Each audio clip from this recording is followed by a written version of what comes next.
할렐루야. 반갑습니다.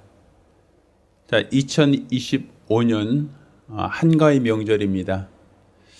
가족들마다 귀성을 하고 또 사랑하는 가족과 친지들을 만나게 될 터인데, 이와 같은 이 한가위 명절에 우리 하나님의 은혜를 다시금 생각하고 감사하는 시간이 되길 바랍니다. 또한 믿지 않는 가족과 친지들에게 복음을 전할 수 있는 거룩한 기회가 되기를 예수 이름으로 부탁드립니다. 자, 지금부터 2025년 10월 5일 예배를 함께 드리겠습니다. 오늘 함께 봉독하실 하나님 말씀 창세기 44장 14절로 34절까지 말씀을 교독하겠습니다. 마지막 절은 같이 읽습니다. 유다와 그 형제들이 요셉의 집에 이르니 요셉이 오히려 그곳에 있는지라 그 앞 땅에 엎드리니 요셉이 그들에게 이르되 너희가 어찌하여 이런 일을 행하였느냐? 나 같은 사람이 점 잘 칠 줄을 너희가 알지 못하였느냐? 유다가 가로되 우리가 내 주께 무슨 말을 하오리이까? 무슨 설명을 하오리이까? 어떻게 우리의 정직을 나타내리이까? 하나님의 종들의 죄악을 적발하셨으니 우리와 이 잔이 발견된 자가 다 내 주의 종이 되겠나이다. 요셉이 가로되 내가 결코 그리하지 아니하리라. 잔이 그 손에서 발견된 자만 나의 종이 되고 너희는 평안히 너희 아버지께로 도로 올라갈 것이니라. 유다가 그에게 가까이 가서 가로되 내 주여 청컨대 종으로 내 주의 귀에 한 말씀을 고하게 하소서. 주의 종에게 노하지 마옵소서. 주는 바로와 같으심이니이다. 이전에 내 주께서 종들에게 물으시되 너희는 아비가 있느냐 아우가 있느냐 하시기에 우리가 내 주께 고하되 우리에게 아비가 있으니 노인이요 또 그 노년에 얻은 아들 소년이 있으니 그의 영은 죽고 그 어미에 끼친 것은 그뿐이므로 그 아비가 그를 사랑하나이다 하였더니 주께서 또 종들에게 이르시되 그를 내게로 데리고 내려와서 나로 그를 목도하게 하라 하시기로 우리가 내 주께 말씀하기를 그 아이는 아비를 떠나지 못할지니 떠나면 아비가 죽겠나이다. 주께서 또 주의 종들에게 말씀하시되 너희 말째 아우가 너희와 함께 내려오지 아니하면 너희가 다시 내 얼굴을 보지 못하리라 하시기로 우리가 주의 종 우리 아비에게로 도로 올라가서 내 주의 말씀을 그에게 고하였나이다. 그 후에 우리 아비가 다시 가서 곡물을 조금 사오라 하시기로 우리가 이르되 우리가 내려갈 수 없나이다. 우리 말째 아우가 함께하면 내려가려니와 말째 아우가 우리와 함께함이 아니면 그 사람의 얼굴을 볼 수 없음이니이다.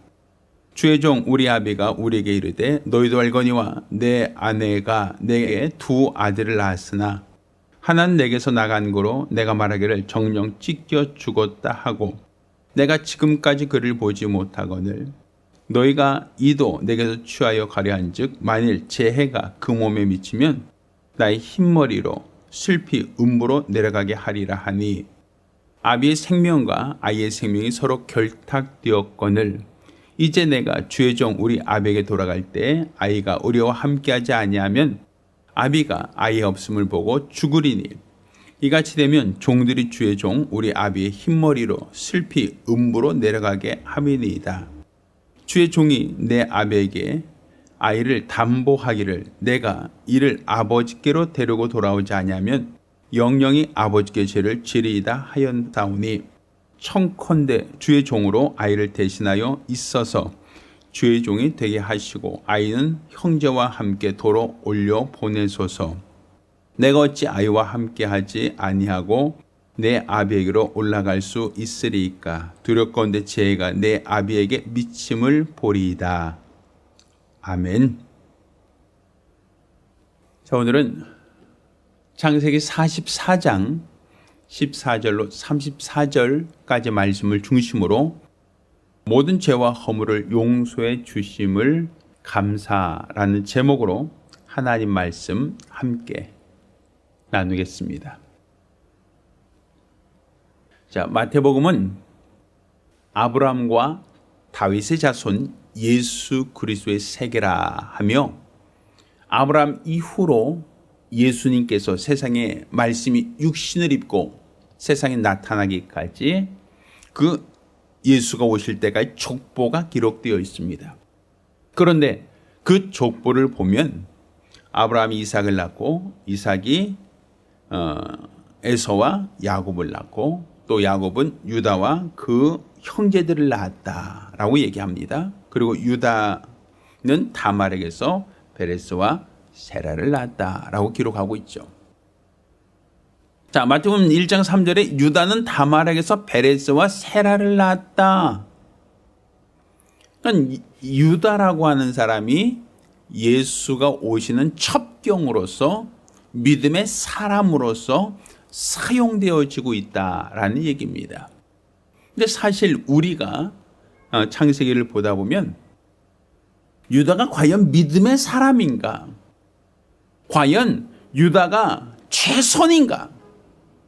우리가 보면 오히려 유다보다는 요셉이 더 믿음의 사람으로 보이지 않습니까?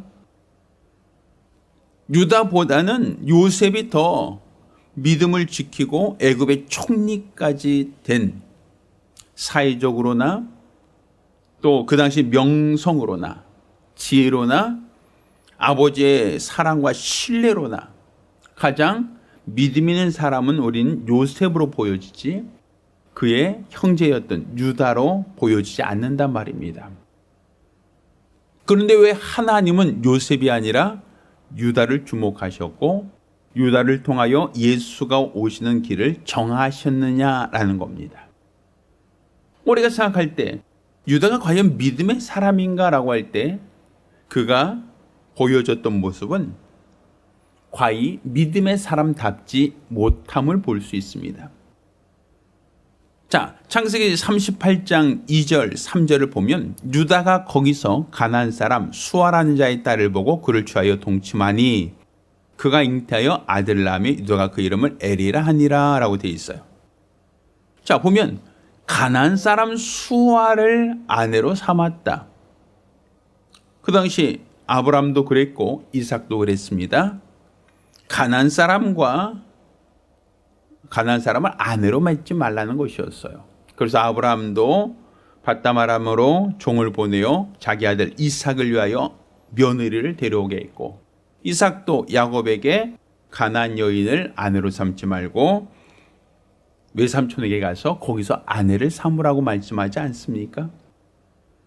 그런데 유다는 가나안 사람 수아란 자의 딸을 보고 그를 취하여 동침하고 아내를 삼았다. 그리고 그를 통하여 세 아들을 두었다라고 기록하고 있단 말입니다. 또 그것만이 아니죠.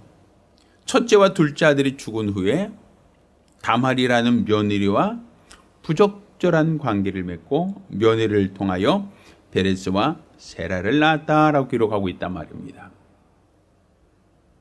물론 다말의 믿음이 돋보이는 장면이긴 하지만 그 과정을 보면 셋이라고 하는 셋째 아들을 며느리에게 주지 않으려고 했고 또 며느리를 친정에 가 있게 한 다음에 상처한 유다가 창녀를 구하는 과정 속에서 며느리와 관계를 하게 되었다라고 되어 있단 말입니다.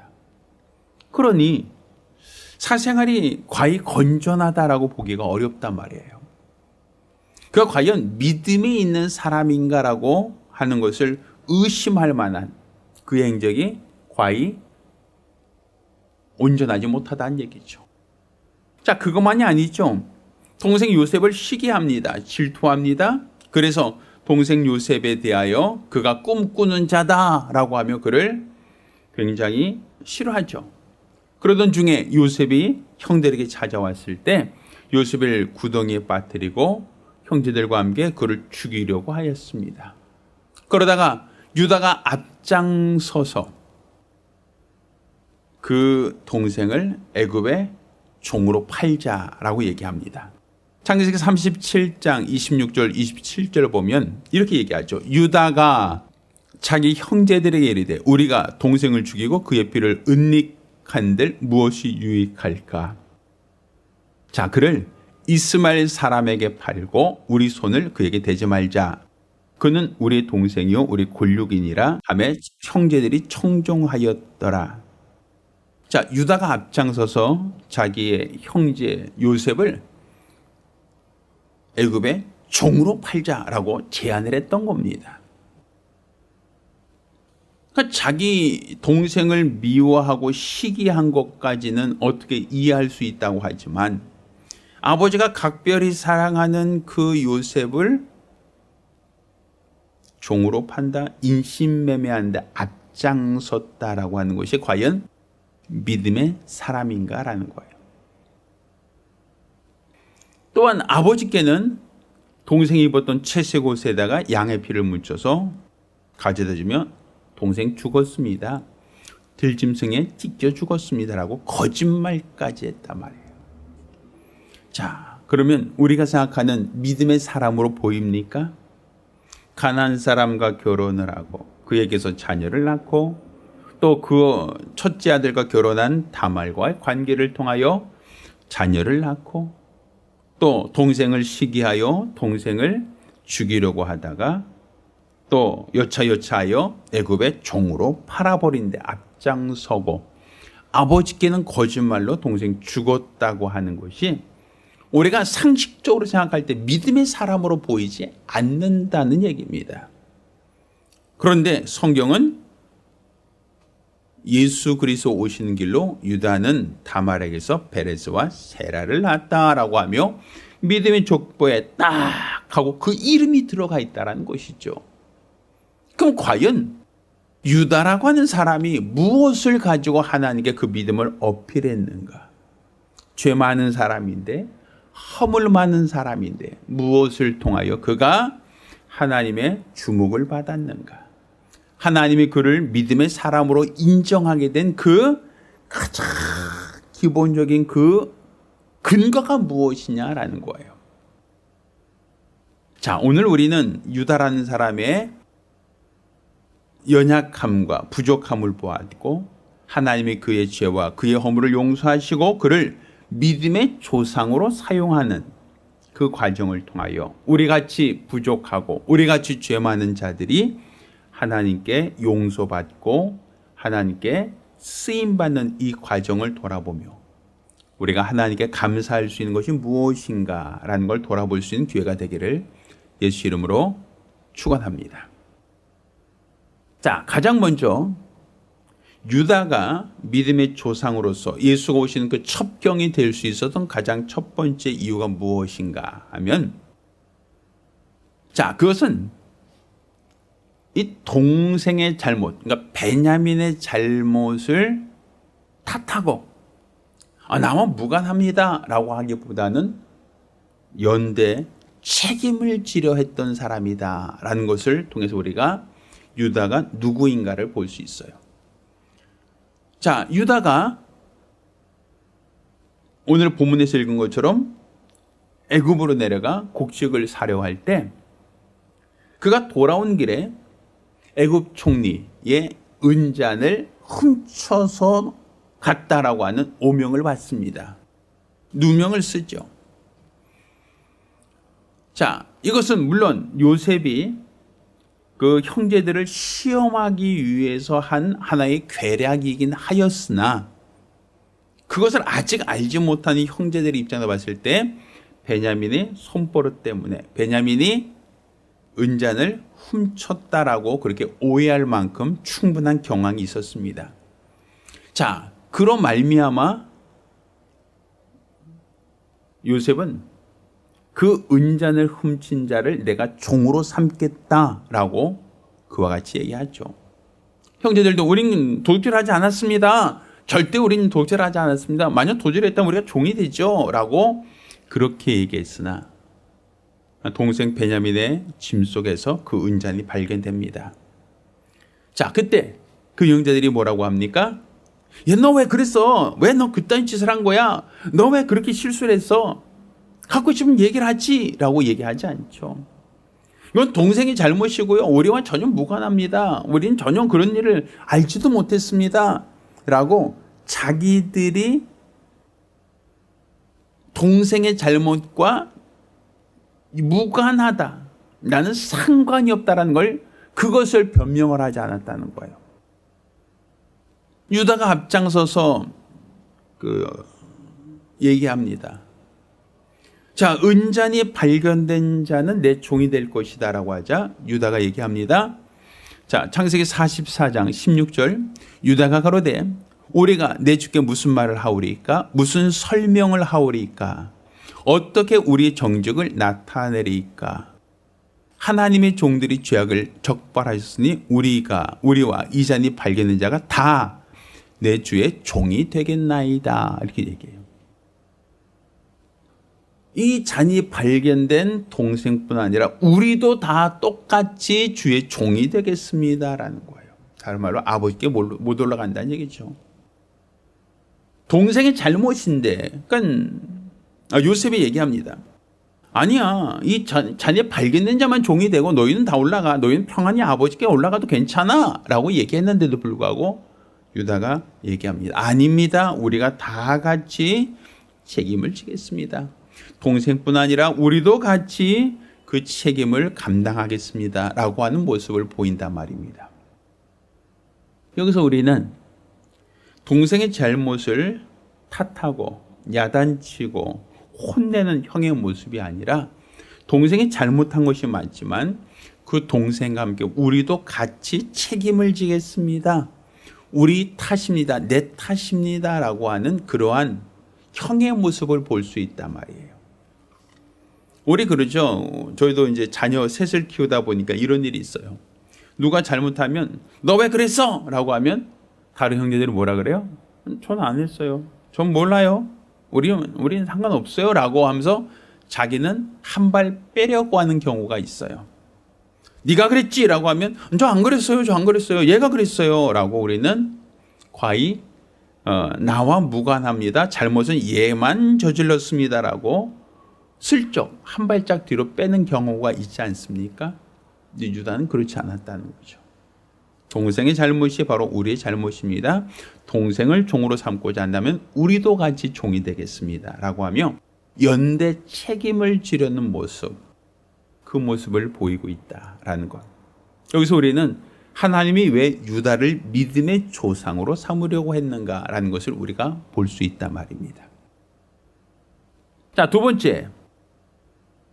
왜 하나님이 유다를 예수가 오시는 그 첩경으로 삼으셨는가? 그 두 번째 이유는 자, 이 유다가 그렇게 한 이유에 대해 설명해요. 그것은 아버지와의 약속을 지키려 했다라는 거예요. 자, 창세기 43장 8절과 9절을 보면 이렇게 얘기합니다.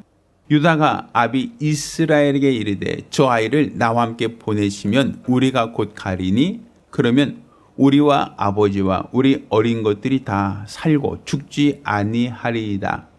내가 그의 몸을 담보하오리니 아버지께서 내 손에 그를 물어둬서 내가 만일 그를 아버지께 데려다가 아버지 앞에 두지 아니하면 내가 영원히 죄를 지리이다 라고 되어 있어요. 자, 누가 이런 말 했습니까? 8절 보면 유다가 라고 되어 있죠. 그러니까 유다가 앞장서서 아버지께 동생을 데려가야 합니다. 애굽에서 곡식을 사오라고 하신다면 애굽에 내려갈 때 동생 데려오라고 했습니다. 동생 데려가지 않으면 우리가 애굽에 내려간들 곡식을 사올 수가 없습니다. 라고 아버지를 설득합니다. 그래서 아버지가 걱정을 해요. 야, 얘 아들은 안 된다.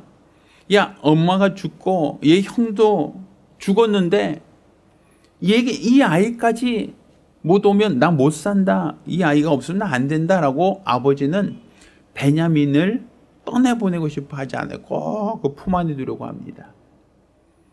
자, 그런데 유다가 뭐라고 해요? 이 아이를 반드시 데려오겠습니다. 만약 이 아이를 데려오지 못하면 내가 영원히 아버지께 죄를 짓는 겁니다. 라고 얘기하죠. 그러니까 아버지께 뭘 약속했어요? 내가 이 동생을 데려갔지만 내가 책임지고 다시 아버지께로 데리고 오겠습니다. 라고 하는 약속이란 말이에요. 그러니까 유다는 동생이 죄를 졌습니다. 라고 하니까 동생이 그 요셉의 은잔을 훔쳤습니다. 라고 하는 말을 듣자 가슴이 덜컥 내려앉아요. 요셉이 내가 이 아이를 종으로 삼겠다라고 할 때 유다는 아버지를 생각한단 말이에요.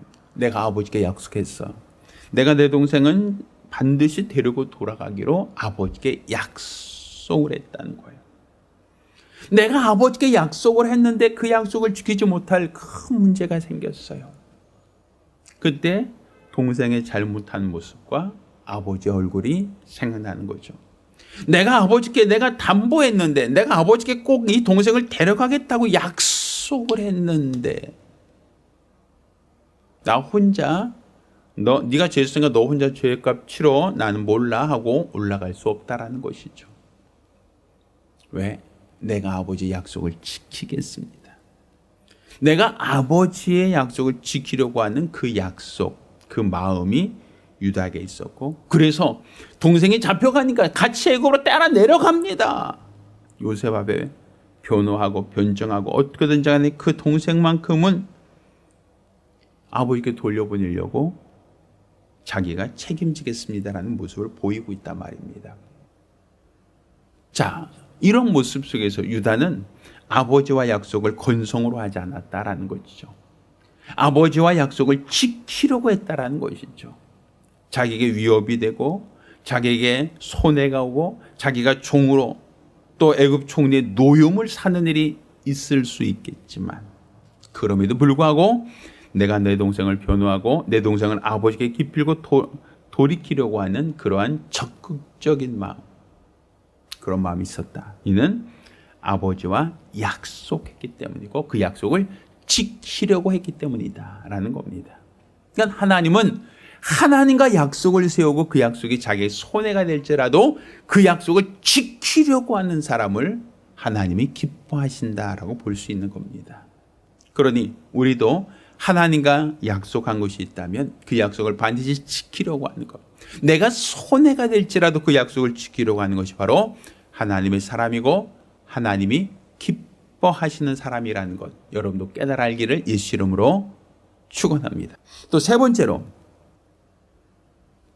유다가 예수의 조상으로서 하나님께 인정받았던 그 세 번째 이유가 무엇인가 하면, 자, 이 유다는 아버지의 마음을 알고 있었다는 거예요. 아버지의 그 심정을 이해하고 있었다는 거예요. 자, 성경은 이렇게 얘기합니다. 창세기 37장 33절로 35절까지 보면 야곱이 그 아들 요셉을 잃어버렸을 때, 요셉이 죽었다고 했을 때, 그때 유다는 아버지를 보았단 말입니다. 자, 이와 같이 얘기합니다. 아비가 그것을 알아보고 가로되 내 아들의 옷이라, 악한 짐승이 그를 먹었도다. 요셉이 정녕 찢겼도다 하고 자기 옷을 찢고 굵은 배로 허리를 묶고 오래도록 그 아들을 위하여 애통하니 모든 자녀가 위로하되 그가 그 위로를 받지 아니하여 가로되 내가 슬퍼하며 음부에 내려 아들에게로 가리라 하고 그 아비가 그를 위하여 울었더라 라고 되어 있어요. 요셉이 죽었다는 그 이야기를 듣고 야곱이 얼마나 슬퍼하고 애통이 하는지 그 아들들이 위로하려고 해도 위로를 받지 않았다. 내가 음부에 내려가서 그 아들에게로 가겠다고, 나도 따라 죽을 거야 라고 하며 슬피 울며 애통하였다라고 성경 기록하고 있단 말입니다. 그러니까 자기가 사랑하는 아내 라헬이 죽었어요. 그리고 가장 총애하여 채색 옷을 입힐 만큼 각별히 아끼던 그 아들 요셉이 자기 심부름, 형들에게 갔다 오라는 그 심부름 받고 형에게 갔다가 그 옷이 찢긴 채로 피로 물든 채로 아비에게로 돌아오니 아비는 그 모습 보고 망연자실하는 겁니다. 내 아들 죽었다. 내가 사랑하는 아내 라헬이 죽고 그가 어렵게 낳은 그 아들 요셉도 짐승에, 악한 짐승에 찢겨 죽었다라고 하며 얼마나 애통하고 얼마나 슬퍼하고 얼마나 괴로워하는지 감히 위로할 수 없을 만큼 슬퍼했다라고 얘기하고 있단 말입니다. 그런데 그 동생, 요셉의 동생 베냐민이 또 아버지께 돌아가지 못하고 애굽의 종으로 남는다라면 어찌 될까? 자, 창세기 44장 28절로 32절까지 보면 이렇게 얘기합니다. 하나는 내게서 나간 거로 내가 말하기를 정녕 찢겨 죽었다 하고 내가 지금까지 그를 보지 못하거늘 너희가 이도 내게서 취하여 가라는즉 만일 재해가 그 몸에 미치면 나의 흰머리로 슬피 음부로 내려가게 하리라 하니 아비의 생명과 아이의 생명이 서로 결탁되었거늘 이제 내가 주의 종 우리 아비에게로 돌아갈 때 아이가 우리와 함께하지 아니하면 아비가 아이 없음을 보고 죽으리니 이같이 되면 종들이 주의 종 우리 아비의 흰머리로 슬피 음부로 내려가게 함이니이다. 주의 종이 내 아비에게 아이를 담보하기를 내가 이를 아버지께로 데리고 돌아가지 아니하면 영원히 아버지께 죄를 지리이다 하였사오니. 자, 뭘 얘기해서 유다가 첫째가 죽었을 때 요셉이 죽었다고 하는 말을 듣고 아비가 그렇게 슬퍼하고 애통하고 고통스러워했는데 그 동생 베냐민까지 데려가지 못하면 이 아이의 생명과 아비의 생명이 서로 결탁되었거늘 이 아이를 데려가지 못하면 아비가 아이 없음 보고 죽을 것 같습니다 라고 얘기해요. 내 아버지가 이 아이를 데려가지 못하면 죽습니다 하는 거예요. 그만큼 유다는 아버지의 슬픔, 요셉을 잃었을 때 그 아버지의 그 고통과 번민과 괴로움을 보았다는 거예요. 그러니 베냐민도 데려가지 못하면 그 아비 야곱이 슬피 울다가 이제는 죽을 것 같다는 거죠. 그러니까 그 동생을 왜 꼭 데려가고 싶어 하는가? 그 동생이 죄를 지었어요. 은잔을 훔쳤어요. 애굽의 종이 될 신분, 처지가 되었단 말입니다. 그런데 유다는 계속 죄를 지은 동생, 왜 이놈의 자식이 왜 이런 잘못을 했지라고 하는 그 안타까움보다 아버지가 생각나는 거예요. 우리 아버지가 울 거야. 우리 아버지가 괴로워할 거야. 이 동생 때문에 우리 아버지가 죽을 것 같아라고 하는 거죠. 그러니 내 동생을 애굽의 종으로 남겨놓고는 내가 도저히 아버지께 얼굴을 뵐 면목이 없습니다 라는 거예요. 내가 이 동생을 애굽의 종으로 내버려 두고 난 갈 수 없습니다. 내 아버지 죽습니다. 내 아버지가 죽어요. 슬퍼 울다가 죽습니다. 그러니 난 그 모습 차마 볼 수가 없습니다 라는 거죠. 그러니 하나님의 유다를 주목하셨는가? 아버지의 마음을 그는 분별하고 있던 자라고 하는 거예요. 아버지의 마음을 알고 있는 사람이었다라는 거죠. 그러니 아버지의 마음을 알고 그 아버지가 누굽니까? 복의 근원이지 않습니까? 너를 축복한 자는 내가 축복하고 너를 저주한 자는 내가 저주하리라 라고 약속하셨잖아요. 그러니 복의 근원의 마음을 알고 복의 근원의 마음을 위로하고 그가 괴로워하는 것, 그가 안타까워하는 것을 어찌하든지 간에 아버지에게 돌리지 않으려고 하는 그 마음. 그 마음이 있는 사람을 하나님이 사용하신다는 거예요. 자, 여러분은 하나님을 마음으로 알고 있습니까? 하나님의 마음을 이해하고 있습니까? 독생자까지 아끼지 않고 우리를 위해 내어주신 그 하나님의 마음, 그 마음을 우리가 알고 있다면 우리 아버지가 무엇을 원하시는지, 우리 아버지가 무엇을 기뻐하시는지, 우리 아버지가 무엇을 괴로워하고 슬퍼하시는지 우리가 알고 있다면 이 추석 명절에 믿지 않는 가족들과 관계 속에서 제사를 드리거나 하나님 보실 때 하나님이 가증하게 여기는 것을 우리가 감히 취할 수 있겠는가?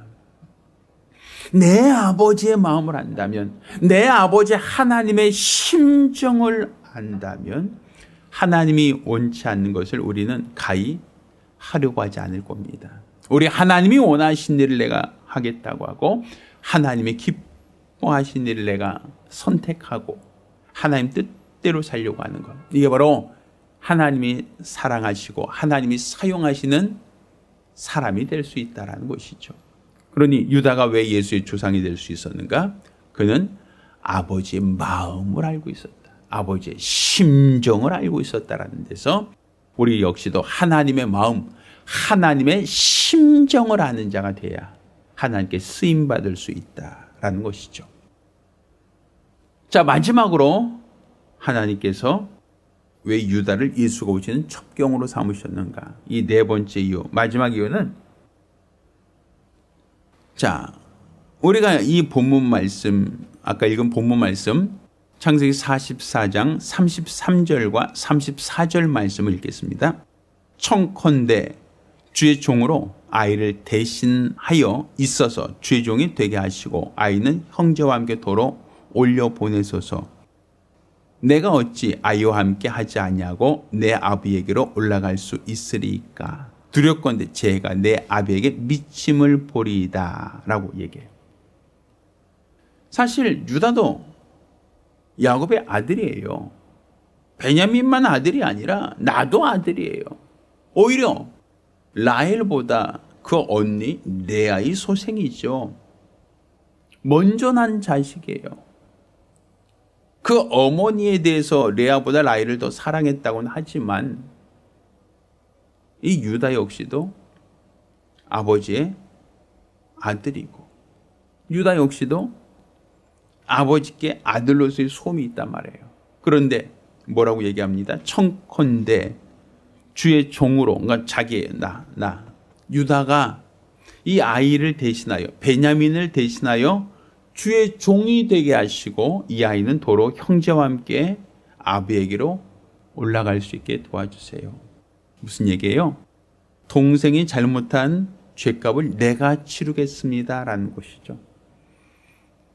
분명 은잔을 훔친 것은 지금 베냐민이다라고 지목되고 있단 말이에요. 그래서 요셉은 야, 은잔을 훔친 너만 남고 남은 형제들 다 돌아가도 돼 라고 얘기했단 말이죠. 지금 베냐민이 애굽의 종으로 남게 됐는데 유다가 얘기합니다.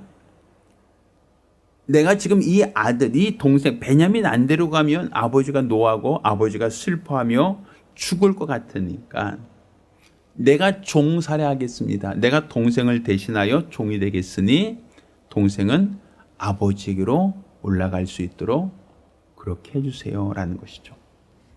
자, 우리는 유다의 모습을 통하여 누가 보입니까? 동생이 죄를 지었는데 내가 대신 종이 되겠습니다. 잘못은 동생이 했는데 내가 그 죄값을 치르겠습니다. 누가 생각나요? 장차 오실 예수 그리스도 맞습니다. 죄는 누가 졌습니까? 저와 여러분이 죄를 졌죠. 근데 누가 십자가를 치셨습니까? 나와 여러분의 죄를 위하여 예수님이 대신 십자가를 지셨어요. 누가 죄를 지었는데 누가 채찍에 마셨습니까? 바로 우리가 죄를 지었는데 예수님이, 죄 없는 예수님이 대신 채찍에 마셨고 대신 손과 발이 못 박혀 죽음을 당하셨단 말입니다. 그러니까 우리가 죄를 지었는데 죄 없는 예수님이 대신 죄값을 치르셨고 대신 죽으셨다. 자, 유다는 누가 죄를 지었는데? 베냐민이 죄를 지었는데 베냐민의 전대에서 은잔이 나왔는데 그 은잔을 훔쳐간 베냐민이 애굽의 종이 되게 되었는데 내가 대신 종이 될 터이니 동생은 아버지에게로 보내주세요. 내가 그 죄값을 내가 치르겠으니 동생만큼은 아버지에게로 돌려보내주세요. 바로 예수의 마음이 그에게서 보인단 말입니다. 그러니까 하나님이 원하셨던 것은 무엇인가? 사실 이 유다라고 하는 사람이 죄 많아요. 아까도 말했지만 가나안 여인을 아내로 삼기도 하고 또 그 아들들이 죽었을 때 다말에게 책임을 묻기도 하고 그러면서도 다말과의 관계에서 또 손자라고 얘기할지 아들이라고 말해야 될지 베레스와 세라를 낳고 또 동생을 시기하여 동생을 죽이려고 하다가 애굽의 종으로 팔기도 하고 아버지에게는 죽었다고 거짓말로 속이기까지 하고, 어떻게 보면 그의 삶이, 그의 과거 전적에 죄 많은 우리의 모습과 너무 흡사하지 않습니까? 하나님이 원하지 않는데도 불구하고 계속 끊임없이 죄를 짓고 또 다른 죄를 짓고 죄를 짓는 그 모습은 바로 저희 모습, 저희 자화상처럼 보인단 말입니다. 그런데 이러한 죄인, 이렇게 허물 많은 자를 왜 하나님이 용서하시고 예수의 조상으로, 믿음의 사람으로 그를 삼으셨는가? 그것은 다른 게 아니에요. 그가 깨끗해서도 아니고 정직해서도 아니고 온전해서도 아니라 바로 그에게서 뭐가 있다? 아비를 생각하는 마음, 복의 근원이신 아비의 마음을 헤아리고 아비의 슬픔을 알고 아비의 괴로움을 알고 아비의 괴로움을 덜기 위하여 내가 대신 동생의 죄값을 지겠습니다 라고 하는 바로 예수 그리스도의 마음이 그에게 있었다라는 거예요. 그러니 하나님께서 이 세상에서 어떤 사람을 사랑하십니까? 죄 없는 사람, 물론 하나님이 기뻐하시죠. 우리 같이 죄 많은 사람, 하나님을 늘 실망시키고 하나님의 분노와 하나님의 그 징계의 대상인 우리의 연약한 모습 볼 때마다 우리는 늘 하나님을 실망시켜드리는 우리 연약함이 늘상 보인단 말입니다. 그렇지만 우리가 분명한 것은 하나님이 그럼에도 불구하고 우리의 죄 허물을 용서하시고 우리를 사용하신 것은 우리가 하나님의 마음을 아는 자, 하나님의 심정을 아는 자, 하나님이 무엇을 원하신지 알기 때문에 예수님처럼 죄인들을 위하여 자신을 십자가에 못 박는 그 선택을 할 수 있었던 것, 바로 예수의 마음이고 유다에게 바로 하나님이 보시는 예수의 마음이 그 안에 있었다라는 거예요. 하나님이 아브라함 말씀하시죠. 내가 내 사랑하는 아들 독자를 아끼지 않고 모리아 산에서 제물로 바치려고 했던 것처럼 나도 내 사랑하는 아들을 독자를 내가 너에게 주겠다라고 약속하지 않습니까? 내가 이처럼 아비를 사랑하여 아비의 마음을 헤아리고 아비의 눈물을 닦아주려고 했다면, 아비의 그 고통을 덜어주려고 했던, 그래서 동생을 위하여 대신 내가 죽을지언정, 내가 동생을 대신하여 대신 종이 될지언정 동생을 아버지에게로 돌려보내주세요 라고 부탁했던 그 유다의 모습을 통하여 우리는 하나님이 이 죄 많은 자를 사랑하시고 이 죄 많은 자를 들어 쓰시고자 할 때 우리가 가져야 될 마음가짐, 우리가 어떤 마음으로 우리 주님 앞에 발견되어야 할 것인가 라는 걸 우리가 볼 수 있단 말입니다. 그러니 죄 많고 허물 많은 우리가 하나님께 주목받고 하나님께 용서받고 하나님께 쓰임받을 수 있는 가장 큰 비결은 아버지의 마음을 이해하는 것이다, 하나님의 심정을 이해하는 것이다 라고 볼 수 있습니다. 따라서 이 명절에 우리 하나님이 무엇을 원하실까, 우리 하나님의 마음은 나에게 무엇을 원하실까라는 그런 관점에서 이번 명절을 지혜롭고 슬기롭게 잘 보내기를 예수 이름으로 부탁드립니다. 또한 이를 통하여 아버지의 마음을 알고 아버지의 심정을 분별함으로써 하나님 앞에 귀하게 쓰임받고 사용되는 거룩 복된 성도들이 되기를 예수 이름으로 축원합니다. 기도하겠습니다. 살아계신 아버지 하나님, 우리는 유다와 같이 죄 많고 허물 많은 자들임을 주 앞에 고백합니다.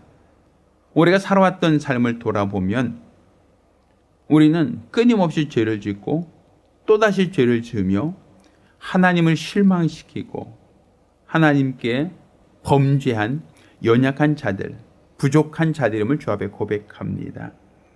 이처럼 부족하고 연약한 자를 우리 주님이 사랑하셨고 또 우리에게 큰 기대를 걸고 계시오니 우리가 지금까지 우리 하나님을 실망시키고 하나님께 범죄한 자의 삶을 살 것만이 아니라 우린 유다와 같이 돌이켜 하나님의 마음을 아는 자, 하나님의 심령을 이해하는 자, 예수님처럼 아버지를 사랑하여 아버지의 뜻대로 살려고 하는 믿음의 사람들이 될 수 있도록 도와주시옵소서.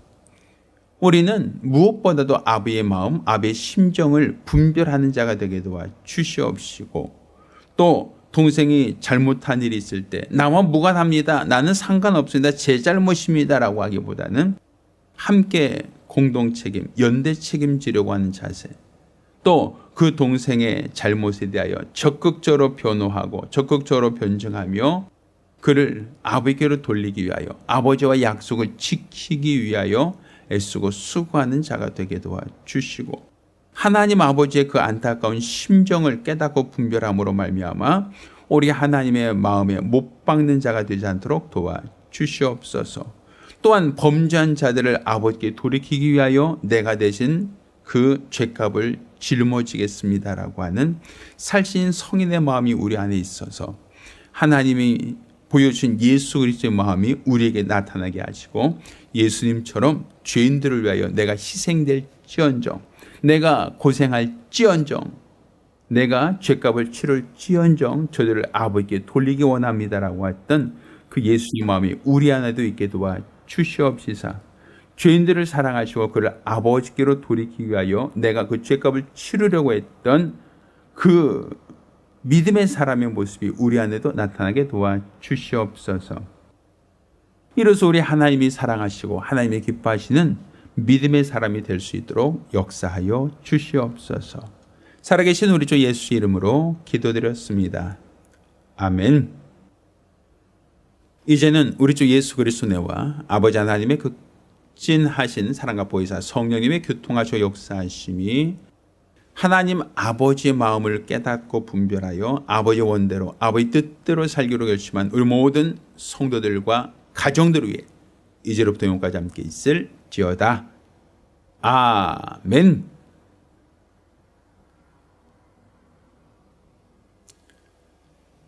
할렐루야. 자, 이어지는 한가위 명절에 귀경 혹은 귀성하시는 길 안전운행하길 바라고요.